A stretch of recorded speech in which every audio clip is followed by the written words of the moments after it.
voyez le genre de personne qui, pendant la prédication, elle dort là. Voilà, ça c'était moi. Parce que personne ne peut se lever comme ça et dire « Aujourd'hui, je vais aimer Dieu ». Non. C'est Dieu qui met cet amour en toi. Tellement, pendant que je mettais l'adoration, une présence m'envahissait. Je vous promets que je n'arrive même pas à prier. Parce que c'est seulement dans sa présence que je peux ressentir cet amour-là. Et cette paix que je recherchais, cette affection que je recherchais. I'm so happy, je suis trop contente de faire cette vidéo. C'est trop cool. Alors, hello mes gens, j'espère que vous allez bien. Par la grâce de Dieu, moi je vais très très bien. Aujourd'hui, on se retrouve pour une nouvelle vidéo. Et pour cette vidéo-là, je vais vous partager un peu de mon témoignage, un peu de mon histoire et tout. Parce que depuis, vous voyez Christian Lifestyle, Jésus par-ci, Dieu par-là et tout. Mais ça vient quand même de quelque part. Donc je me suis dit que ce serait intéressant de vous partager ça. Parce que ce qui fait qu'aujourd'hui, je puisse partager sur ma foi, sur Dieu, etc. C'est pas juste parce que j'ai grandi dans une famille chrétienne, mais c'est parce que j'ai vraiment vécu et j'ai vraiment ressenti la présence de Dieu. J'ai vraiment eu des expériences avec Dieu. Et c'est ça qui m'a poussé à me dire, j'aimerais partager ma foi sur les réseaux, j'aimerais qu'un plus grand nombre puisse y avoir accès. Voilà. Pour ceux qui ne me connaissent pas, je m'appelle Rita. Je partage sur ma foi, sur mes études, sur un peu de tout, sur plein de trucs en tout cas. N'hésitez pas à vous abonner si vous n'êtes pas abonné, à liker déjà même avant de voir la vidéo, à le partager à quelqu'un qui pourrait en avoir besoin et à me suivre sur Instagram si vous ne le faites pas déjà. Et je pense qu'on peut commencer la vidéo. C'est parti. Alors, on va commencer par contextualiser. Donc il faut savoir que j'ai grandi dans une famille chrétienne, ma mère ça fait plus d'une vingtaine d'années qu'elle est dans la foi. Donc les choses de Dieu je connaissais, on allait à l'église tous les dimanches, tout ça là et tout. Mais comme la Bible ne fait pas le moine, j'avais beau partir à l'église, mais comment j'aimais pas y aller, c'était vraiment par forcing. Vous voyez le genre de personne qui, pendant la prédication, elle dort là. Voilà, ça c'était moi. Donc, surtout la prédication, tu vois, genre, pendant la louange, l'adoration, tu ne dors pas, mais dès que la prédication commence, faut voir, tout le monde dort. Du coup, c'était comme ça, j'aimais pas trop aller à l'église. Dès qu'on disait qu'on n'allait pas à l'église, j'étais trop contente parce que c'était pas pour moi un plaisir d'y aller. Mais en tout cas, je me disais chrétienne parce que j'avais grandi dans une famille chrétienne, etc. Alors que c'est pas ça qui fait de toi quelqu'un de chrétien, c'est pas tout ça qui fait de toi un enfant de Dieu. C'est parce que tu as grandi dans la religion ou dans la sphère chrétienne ou la sphère religieuse que ça veut dire que tu es chrétien. Tout commence par le cœur, ok? Donc voilà, c'est un peu ça le contexte, si je peux dire ça comme ça. Maintenant, tout a commencé quand on est arrivé en France. Donc il faut savoir qu'on faisait beaucoup d'allers-retours entre la France, le Cameroun et tout. Et là encore une fois, on avait décidé de venir en France pour s'y installer. Et ça vraiment, c'est tout un témoignage d'ailleurs. Mais peut-être que j'en ferai une autre vidéo, I don't know. Mais on est venu en France en 2017 à Paris. Et là, je vais pouvoir, j'étais grave en mode enfin. Je vais pouvoir, comme on n'avait plus d'église, ben, c'est sûr que je pourrais plus aller, on va plus aller à l'église comme avant, ça va être trop bien et tout. Petite liberté. Le dimanche, je pourrais dormir jusqu'à midi sans qu'on me réveille pour dire Rita va à l'église et tout. Du coup, je me suis dit trop bien, mais c'était sans connaître ma mère et ma grand-mère. Ça faisait même pas quelques temps qu'on avait commencé à être en France et notre grand-mère, du coup, elle avait déjà une église qu'elle a dit à notre mère. Oui, j'ai découvert l'église, elle est trop bien, faut partir là-bas, le même. Et ma mère, elle est partie. Tu vois, elle est partie en observation pour voir l'église et tout. Elle est revenue, elle a dit oui, j'ai trouvé une église, donc dimanche prochain on y va. J'étais en mode oh non, oh non. Et de là, on a commencé à partir à cette église-là. Encore une fois, j'étais en mode oh non, parce que je me disais que on va recommencer encore à partir à l'église. Et comme ça m'ennuyait, ben, je ferais ça nul en fait. Mais là, cette fois-ci, c'était différent. C'était différent, pourquoi? Parce que je partais à l'église. Une fois que j'allais à l'église, là, je ressentais quelque chose de différent. C'est-à-dire que je ressentais vraiment la présence de Dieu, je ressentais vraiment un amour dans mon cœur. Ce qui faisait que quand j'y allais, j'avais envie de repartir en fait. Alors qu'avant, peut-être quand j'allais à l'église le dimanche, ben, j'étais grave en mode dimanche prochain, si on ne peut pas y aller, ce serait bien. Mais là, à chaque fois que j'y allais, je me disais dimanche prochain, c'est cool, on va y aller. Parce que je ressentais vraiment une paix incroyable. Donc je me rappelle, on entrait dans l'église et pendant le temps de la louange et de l'adoration, je ne peux pas vous expliquer comment, mais tellement je ressentais la présence de Dieu que je me mettais à pleurer sans comprendre pourquoi, parce que je ressentais, c'était inexplicable en fait. Et pour ceux qui ont l'habitude de partir à l'église de manière religieuse, le fait de pleurer à l'église, c'est pas un truc qu'on a l'habitude d'avoir, de ressentir. Pourquoi? Parce que tu y vas juste parce que tu dois y aller. Mais là, je ressentais vraiment une présence, une paix, un amour incroyable. Et je peux vous le dire parce que du coup, comme vous savez, ben moi, j'aimais pas aller à l'église. Donc là, de ressentir ça, je me disais, wesh, bizarre un peu. Plus j'y allais, plus je me rendais compte que la vie que je menais, la vie que j'avais, ne reflétait pas ce que Dieu voulait pour ma vie. Au fur et à mesure des messages et tout, et je me suis dit, quand je vois comment les gens ils sont, par exemple à l'église, comment ils adorent Dieu et tout, ça se voit qu'ils ont des cœurs qui sont vraiment dévoués. Et moi, mon cœur, il n'était pas dévoué. C'était en mode, je fais ce que je veux, mon avenir, c'est moi qui veux, tout ce que je veux, c'est moi qui fais, et tout. Et je me suis dit, Rita, il faut que tu te concentres sur Dieu. Il faut que tu commences à chercher réellement Dieu, à chercher vraiment le cœur de Dieu, chercher réellement la volonté de Dieu, chercher réellement la présence de Dieu.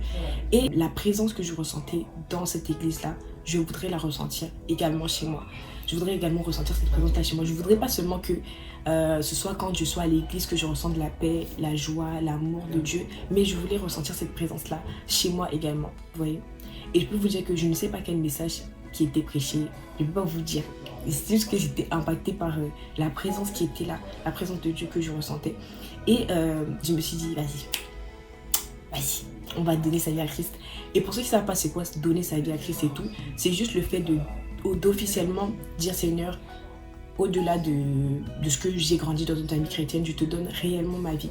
Parce que c'est pas parce que tu grandis dans une famille chrétienne que ça veut dire automatiquement que tu as donné ta vie à Christ. Le fait de donner ta vie à Christ, c'est le moment où tu dis, prends ma vie Seigneur, sincèrement je le fais. Je le fais sincèrement, ça va pas être facile, mais je te donne ma vie. Comme j'ai dit, je me disais, ce que je ressens à l'église, je veux le ressentir chez moi. Et comme toute relation, comme par exemple des relations amoureuses ou amicales ou je ne sais pas, une relation ça s'entretient. Donc j'avais pris conscience que pour que je ressente la présence de Dieu que je ressentais à l'église, il fallait que quand je rentre chez moi, je la développe. Je la développe comment? Par la prière, en cherchant Dieu. Et du coup je me rappelle à cette période-là, c'était assez compliqué. Je me rappelle, on était 4 dans une chambre. Je partais dans la cuisine, je partais dans les toilettes, dans la salle de bain. Bref, pour prier parce que je voulais pas, même pas pour prier parce que je savais même pas prier, mais juste pour parler à Dieu et pour ressentir encore cette présence que je ressentais quand j'étais à l'église. Donc ce que je faisais, c'est quoi? Je mettais une louange, une adoration, et tellement pendant que je mettais l'adoration, une présence m'envahissait. Je vous promets que je n'arrivais même pas à prier tellement c'était fort. Mes mots me manquaient même. J'arrivais même pas à chanter. Pour vous qui me voyez maintenant, je chante et tout là. Mais avant, j'arrivais même pas à chanter quand j'étais dans la présence de Dieu. Tellement l'amour de Dieu me remplissait. Et si je peux vraiment vous dire que c'est Dieu qui met son amour en nous. Parce qu'avant, je pouvais écouter les mêmes chants, mais je n'allais pas ressentir la même chose. Parce que Dieu n'avait pas mis cet amour-là en moi. Alors que quand tu décides de donner ta vie à Christ, et du coup, il te met cet amour-là en toi pour que tu puisses l'aimer. Parce que personne ne peut se lever comme ça et dire « Aujourd'hui, je vais aimer Dieu ». Non, c'est Dieu qui met cet amour en toi. C'est lui qui te donne la capacité de l'aimer. Et du coup, c'était incroyable. Et je me rappelle, pour vous dire un peu, je ne savais pas prier. Je ne savais pas comment on prie, le protocole de la prière ou comment on commence, etc. C'était juste, je voulais juste passer du temps avec Dieu. Et je me rappelle, je mettais les chants que je mettais, même si ce n'était pas des chants tarlés ouf, hein, c'était des chants simples. Des chants, c'était pas des chants où tu voulais montrer que tu connais trop Dieu. C'était des chants simples. Vous voyez, les chants comme... Reçois de moi le parfum qui t'est dû, la beauté de ton nom, oh mon âme est perdue, je veux n'être qu'à toi. Vous voyez des chants comme ça? J'écoutais ça, je pleurais tellement, je disais Seigneur, je veux n'être qu'à toi, je veux que t'appartenir, je voudrais vraiment te donner toute ma vie, je voudrais que ma vie te soit dédiée. Et c'était incroyable. Et je peux vous dire que pendant que le chant passait et tout, je n'arrivais même pas à parler, pour vous dire, comme j'ai dit. Et pendant ce temps-là, je ne servais pas, je n'étais pas dans un service à la chorale, à la louange ou à quoi. Non, je ne savais même pas vraiment c'était quoi. C'était vraiment quelques mois, peut-être 6 mois comme ça, où je cherchais juste Dieu en fait. Et c'est vrai que quand on donne nos vies à Christ, quand les gens donnent leur vie à Jésus maintenant, c'est directement « Ah, je vais aller évangéliser, ouais, je vais faire ça, je vais faire ça ». C'est très bien. Il n'y a pas de souci, au contraire, j'encourage ça, au contraire, parce que je sais que les services, c'est vraiment incroyable. Mais c'est important que chacun d'entre nous, on puisse avoir ce moment-là où on a eu notre rencontre avec Dieu, on a eu un cœur à cœur avec Dieu, avant de commencer à dire que ouais, je vais aller servir. Parce que parfois on est tellement précipité dans le service on sert un Dieu qu'on ne connaît pas. Du coup, notre service n'a pas la même dimension que si on connaissait Dieu. Et parfois, je parle du service dans l'église, mais ça peut être justement quelqu'un qui se dit « Ah, je fais le bien, je donne au SDF, je nourris les pauvres, etc. » C'est très bien parce que d'une manière ou d'une autre, quand tu fais ça, tu sers Dieu. Mais c'est important de connaître le Dieu que tu sers.